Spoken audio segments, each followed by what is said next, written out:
Shalom warga kerajaan sorga, selamat pagi Kingdom Daily Devotion. Hari ini saya akan dibantu dengan Ibu Nike, sahabat dan teman karib saya yang saya todong hari ini. Dia harus bacain ayat dan dia bersedia, itu sebabnya saya sangat senang. Oke, Kak Nike silakan baca ayatnya. Seperti itulah jadinya. Mazmur 115 ayat 4 dan 8. Berhala-berhala mereka adalah perak dan emas, buatan tangan manusia. Seperti itulah jadinya orang-orang yang membuatnya, dan semua orang yang percaya kepadanya. Nah, ini dia. Kita harus mengerti ya. Kita sudah mengerti ayatnya, baca ayatnya. Hati-hati dengan yang namanya berhala. Karena kita akan menjadi seperti berhala kalau kita tanpa kita sadar kita menyembah atau kita mengagungkan sesuatu atau apapun di dalam dunia ini. Nah, ayat ini adalah pengingat yang serius tentang konsekuensi rohani dari sebuah penyembahan berhala. Konteks di Mazmur 115 membandingkan Allah yang hidup dengan berhala yang tidak bernyawa, yang dibuat sama tangan manusia. Dan bahkan berhala-berhala ini tidak dapat berkata-kata, tidak dapat melihat, tidak dapat mendengar, tidak dapat berjalan. Nah, ayat 8 memberitahu kita bahwa mereka yang menciptakan atau percaya pada berhala akan menjadi seperti berhala itu sendiri. Tidak bernyawa secara rohani, buta, tuli, dan tidak berdaya akhirnya. Nah, berhala bukan sekedar patung loh, ya. Berhala bisa berupa apapun yang kita percayai selain Tuhan. Bisa uang, bisa kesuksesan, bisa hubungan, bahkan bisa diri kita sendiri. Ketika kita memprioritaskan hal-hal ini daripada pencipta kita berisiko menjadi tumpul secara rohani. Terputus dari hubungan dengan Tuhan yang mengakibatkan diri kita menjadi stres, tidak puas, depresi, kesepian, kehilangan, bahkan kosong dan gak pernah puas hidup ini. Nah, refleksikan hari ini ya, kepada diri kita sendiri hari ini. Apa sih berhala yang mungkin masih ada di dalam kehidupan kita? Yang akhirnya menumpulkan kepekaan kita terhadap suara atau kehadiran Tuhan. Mazmur 115 ayat yang kelima mengatakan begini, menggambarkan berhala yang mempunyai mulut tetapi tidak dapat berkata-kata, mempunyai mata tetapi tidak dapat melihat, gitu loh.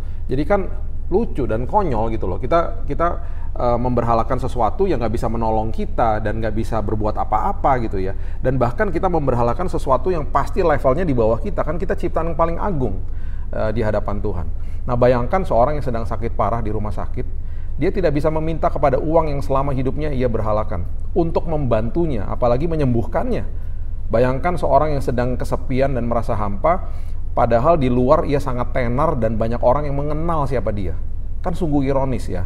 Nah, ketika itu dia masuk ke dalam rumahnya sendiri, ya dia menjadi kosong dan betul-betul tidak merasakan apa-apa. Sungguh ironis, karena ketenaran yang ia berhalakan tidak bisa memberikan kepuasan.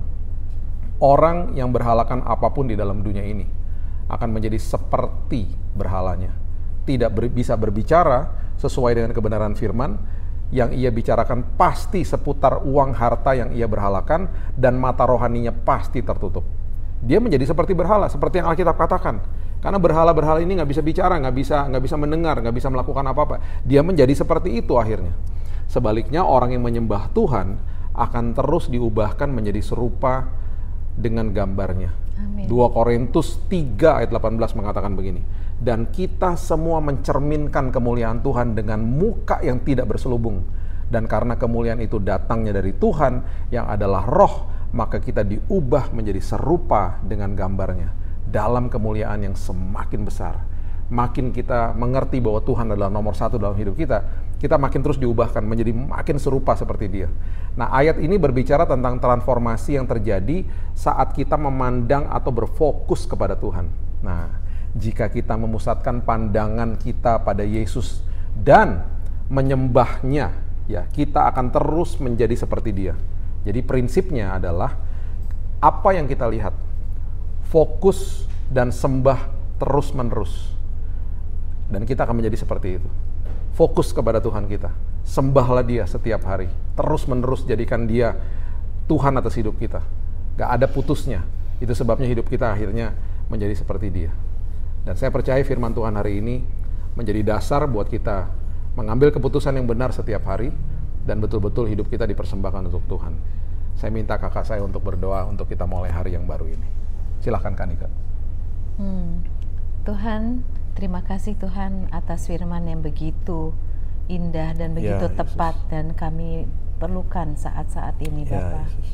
Bapa, biarlah Tuhan kami boleh membuka hari ini Ya Yesus. dengan keyakinan bahwa Roh-Mu yang akan terus bertahta Ya, di dalam Yesus. kehidupan kami. Amin. Dan biarlah tubuh, jiwa, Ya, dan Yesus. roh kami Tuhan Ya Yesus. boleh ya Tuhan memfokuskan diri hanya kepadamu. Yesus. Ya, Biarlah jiwa kami senantiasa mencari ya Tuhan Roh-Mu, sehingga hanya Roh-Mu saja yang boleh memimpin kehidupan kami di hari Ya, ini Yesus. Tuhan. Dan kami boleh merasakan You are the invisible. Yes. Roh yang invisible itu yang boleh memimpin kami. Yes. Kami tidak akan mau tertipu dengan Ya mata Yesus.